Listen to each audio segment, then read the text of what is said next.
kiraga nti posti za Sheebah zino Sheebah yalaga posti yagenzo teka posti ye eyasoose nga alina Ritah nga takimanyi kyokka kiragibwa nti nno by the time Sheebah yatereddeyo posti eyasoose nga bo bali mu process ya kutamwana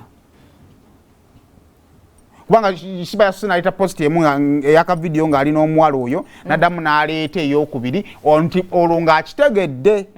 oba ontegeera kwe kuleeta ya posti eringa enkambwe eyo oba ontegeera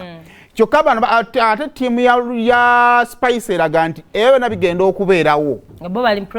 mu process ya reconcilinga na muwala byonna bisobola okuba ebituufu bisobola okubeera ebikyamu naye reconciliation ya Ritah ne Spice esobola okubaako ebyagibakinze bingi kubanga ttiimu ya Spice bali tesobola kustandinga muliro gw'abayimbi gwe bali batandise okusitula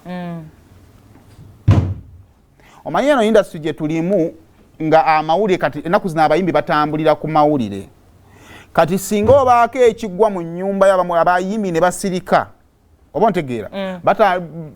bakitegeeza baba bamaze okukola contribution yaabwe nti kiki kyoyogera ku ABCD eri ku Spice naga sigenda kukyogerako already aba amaze okubeererawo oba ntegeera kati abayimbi batandika okuvaayo kimaliriza kigenda kukulya oba ntegeera so naye nga tusaaminga kino nze kyenjayo okugamba management si zonna ekisooka tubadde n'ebintu bibiri tubadde n'olutalo tubadde ne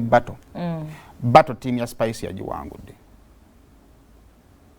eya kino kyetubaddemu bakiwangudde the mere fact that tubadde mu kamera Ritah ne yeetonda the first yeetonze bato bagiwangudde n'olutalo lukyagenda mu maaso waliwo olutalo teruwangulwa n'amaanyi gokka olutalo lusobola n'okuwangulwa ku tables nga abantu bakoze eki batudde oba olutalo lusobola okuwangulwa mu kwesonyiwagana kubanga tetumanyi olutalo lwa Kony ne Museveni lwakukomewa nedda beesonyiwa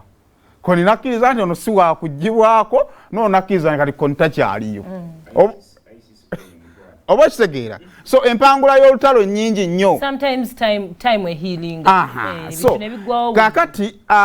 Roger nze bigambo yange ebibwa ebiti obulungi buva munda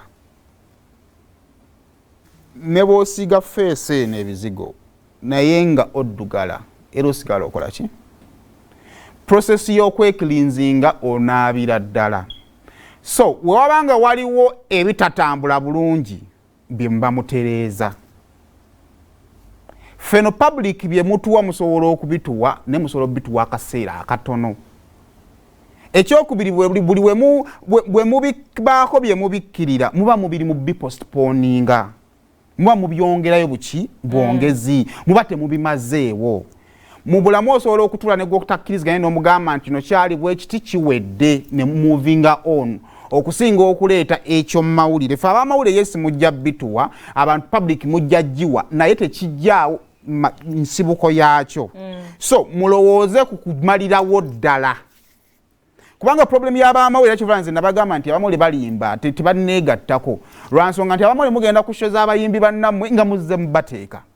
abamawulire mwe mujja ne mutugamba nti mukolagana naye nga naawe ekimanyi gw'olaga nti okolagana naye temukolagana oba kitegeera so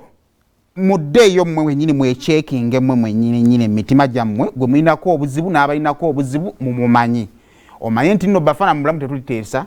omanyi nti David mulamu tetukola ki tetuliteesa ono mulinako obuzibu lwa nsonga eno bweti ne bweti webanga ensibuko ya bino byonna bye tulimu yava ku baddansa obuzibu bwavaawa wobanga nawe munyini okiwulira nga kituufu leka Ritah yateekamu sente ne tumudisappointinga emiya phone call